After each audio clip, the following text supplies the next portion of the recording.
Thank you, Chairman Burleson and Ranking Member Norton, for holding this hearing today, and thank you to the witnesses for your testimony.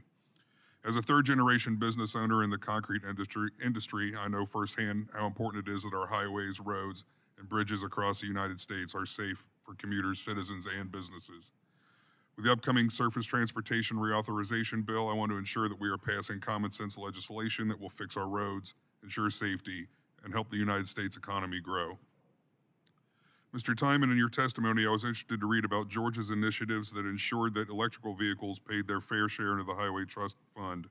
Specifically, you mentioned enacting an annual electric vehicle registration fee, establishing a heavy vehicle impact fee, and a kilowatt-hour fee for public electric vehicle charging. With 90% of total federal highway programs coming from the Highway Trust Fund, I find it absurd that those who choose to drive electric vehicles are not helping pay for the maintenance and upkeep on the roads that we all drive on, even as electric vehicles cause more wear and tear on our roads than gasoline and diesel-powered vehicles.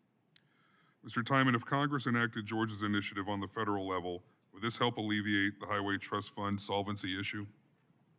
Well, thank you for that question, Congressman. I appreciate you pointing out what Georgia has done. And again, if Commissioner McMurray were here, he would, I think, be able to talk about the impact that it has had on revenue in Georgia specifically.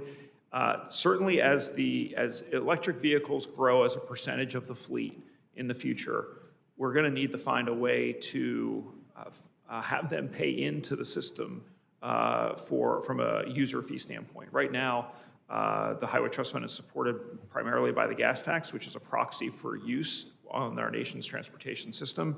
And because electric vehicles do not obviously consume gas, they're not paying in. So I think there are a lot of states across the country that have enacted some type of a fee in order to approximate use of the system for electric vehicles. And I do think it's something that Congress should take a look at as they look at reauthorization for the next year, how electric vehicles could pay into the federal Highway Trust Fund. Thank you. Mr. Timon, thank you for including in your testimony that it could cost up to $200,000 for local governments to develop a discretionary grant application. It's a very significant issue in my district. Most local cities and municipalities cannot spare $200,000 on a chance to receive federal funds to repair failing bridges, potholes, or even repaving a road that has become undrivable.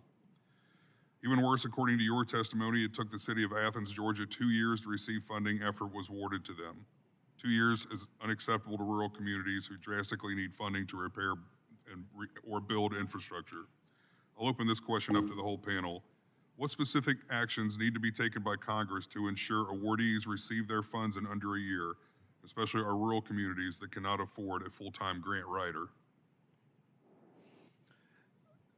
Well, I do think that one way to do that is to streamline the process at the federal level. Right now, as you mentioned, there's just a lot of bureaucratic red tape that happens at USDOT and FHWA to provide that funding and get a grant agreement, especially with a locality. State DOTs are used to dealing with federal dollars. They have an established relationship with the Federal Highway Administration. Those grants can absolutely be expedited if they treat them like they do formula dollars and just assume that states are able to administer that the way they're able to administer over $40 billion of formula dollars in a year. So I do think there are ways to streamline this by just addressing the bureaucratic red tape that exists in the discretionary programs. Any other witnesses want to weigh in on that one? Okay. And just, since I have a couple seconds left, when we talked about the fees for the electric vehicles, in your experience, how comparable are they to what you get from say, a diesel truck for their use of the highway in a year? Well, it does vary from state to state, but most states have tried to set the fees for passenger vehicles equivalent to what a passenger vehicle would pay in gas tax over the course of that year, so that it is essentially a fair treatment of electric vehicles comparable to what vehicles that are powered by internal combustion engines. Thank you very much. Mr. Chairman, I yield back.